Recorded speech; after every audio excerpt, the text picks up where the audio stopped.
What is going on, guys? This is Alex Tex Kate, and welcome back to the channel. Today, we are going to talk about the top 10 upgrades for your Shadow 2.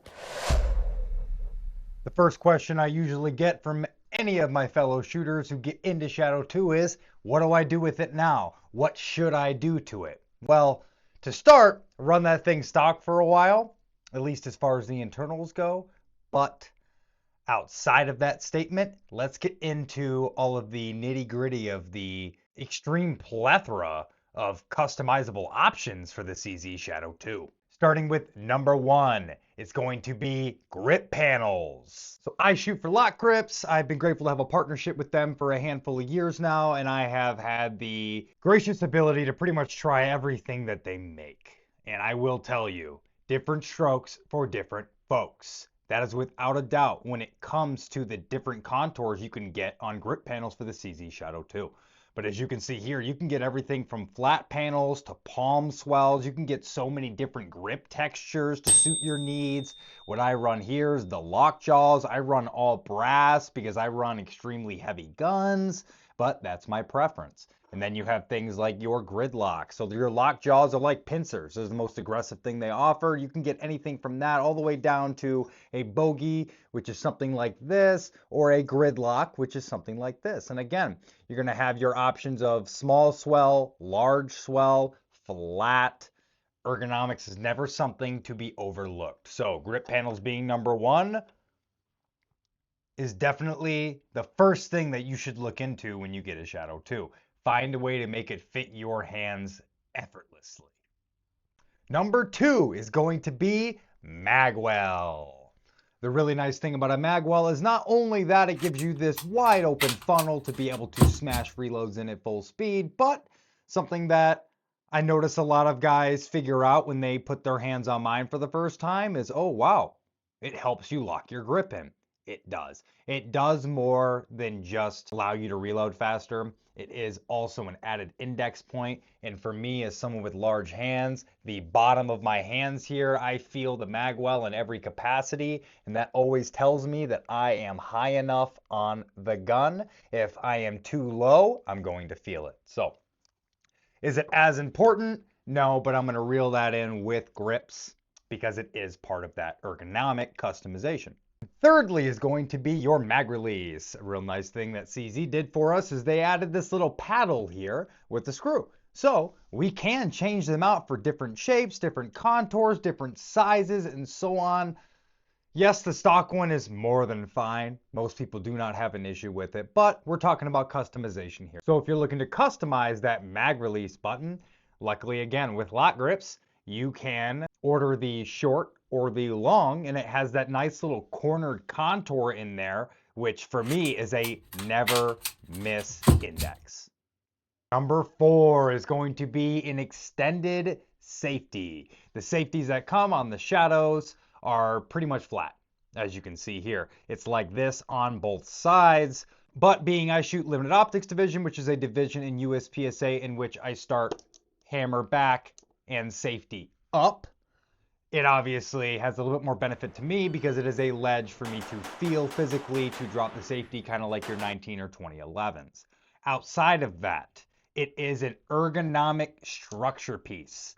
It is a nice thing that I use, and I say this in many of my videos. When I'm teaching, I'll pull this out if a student is having a really hard time understanding index points and where to be on the gun. Obviously, the ledges here sort of make it foolproof for you. Yes, not every grip is going to be the same, but an oversized safety will give you one extra index point and ledge to make sure that you are sitting on every single time you draw and shoot. And at the end of the day, it is just a really nice replacement for the stock bodiless safety, with all things considered. Number five, the Cajun Gunworks Reach Reduction Kit. So the Reach Reduction Kit actually uses CZ85C internal parts to make it happen, plus I'm sure their own little engineering specs to it. But what the RRK does is it permanently sets your trigger back 5 millimeters when that hammer is back.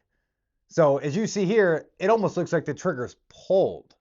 But what that allows me to do is have an extremely short trigger pull as well as an extremely short reset.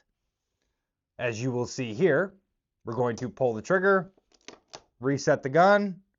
There's the reset, and it's a forced reset, so forward progress reset. The reach reduction kit is not something I think is absolutely necessary for anybody, but it definitely seems to be the number one thing that everybody has always done. I've always done as soon as getting a new Shadow 2. Number 6 is going to be one step past the reach reduction kit, because this package does come with the reach reduction kit, but it is going to be your Cage and Gun Works Pro package. That is what I do entirely on mine. I do the reach reduction kit, but I get that when I order the whole Pro package. That is what is inside my Shadow 2s. It is honestly the most foolproof way of taking your stock Shadow 2 and making it just as good as anybody else's. It's pretty much across the board outside of CZ custom guns and Shadow 2 oranges and otherwise. And it includes the RRK kit, which is like saying ATM machine, automatic teller machine, reach reduction kit. It includes the RRK, floating trigger pin, which if you do just an RRK, get the floating trigger pin. It also comes with a reduced power trigger return spring, hammer pins, an 11.5 hammer spring, a 13-pound recoil spring, a disconnector, extended firing pin and spring, sear spacer, and race hammer with your adjustable sear. So you pretty much get a whole internals package. And I will tell you, once you do that, the thing goes from good to great. Yes, it's amazing without it, but we're talking again about upgrades. So let's talk about number 7. It's going to be magazines and base pads. So base pads are going to allow you to add capacity to your stock magazines. Don't limit yourself to your stock capacity, whether that be 15, 17, or 19, depending on the state that you live in. But and I will talk about the ones that I use here, which is the LokGrips plus 5.6 base pads. I use those and I'm able to get 23, 24 plus 1 with a compatible spring and follower, which will be number 8. So number 8 is going to be your aftermarket spring and follower. Yes, the stock magazines, stock spring and followers, they work, but we're talking max capacity here and upgrades. Your Rune Tactical spring and follower is going to allow you to get 23 or 24 plus 1 when paired with a plus 5.6 base pad on a 17 or 19 round tube. So all in all, take your stock tube, add a plus 5.6 base pad to it, add a Rune or compatible spring and follower like Graham's, MBX, or AC Design, and you will be able to get max capacity and fully upgraded and built magazines. Number 9, if you are running an optic, this one's for you. The CNC Pros Steel Optic Plate. I have 40 to 50,000 rounds on these optic plates between both guns, and they are absolutely flawless. When I have taken optics off to recheck screws, I haven't had a single issue. Yes, screws coming loose kind of doesn't have so much to do with the plate, but the plate hasn't had a crack. The plate hasn't come loose. I haven't had a single issue with it, in which using aluminum plates, otherwise I've seen them shear, I've had them shear. This is a tried and true plate. I am not the only guy who religiously runs these plates. They just seem to be a little bit more niche and a little bit more hidden. So I want to see more people running that plate for sure, because that is a foolproof steel optic plate for your Shadow 2. Number 10 is going to be gas pedals or extended takedown levers. What that allows you to do is have an extra index point of force on the muzzle flip on the gun to help manage your recoil more. In reality, what I use it for is a perfect index point off my draw every time. When I draw, I push with my left hand. This gas pedal allows me to lock my left hand in and trust the punch. The Ementech takedown lever is also really nice. CZ Custom make one, I believe. And then TiVo has one that is pretty much a straight up and down flat spot, which is interesting. I have used it and it is nice. I have no quarrels with it. I just prefer the natural thumb placement of the nitro fin versus something that actually will have me pushing forward more so. But that's after a lot of time on gas pedals and figuring out what I like. So if you try a gas pedal out and you're not seeing what you want to see out of it, either stop using it or try one of the other angles. The Emintech to the Tivo to the Nitro Fin are drastically different differences in angles. So no one really offers the same thing. It is all something different. But all in all, that gas pedal has allowed me to increase speed on this gun like I can't on any other one that I own.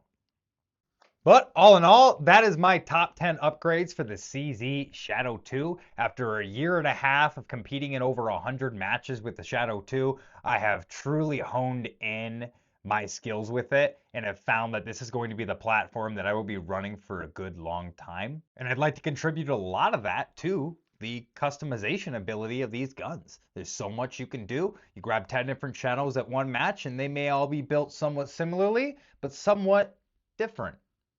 So fun fact here, I may run all the Cajun stuff, but I have an Armory Craft trigger. It's the one little differences that everyone makes for what they need. It may be the difference in my recoil and hammer springs. It's all subjective to you. But that is my top 10 upgrades for the CZ Shadow 2. Guys, thanks for tuning in. Please don't forget to like, comment, share, and subscribe. And I will see you guys next time.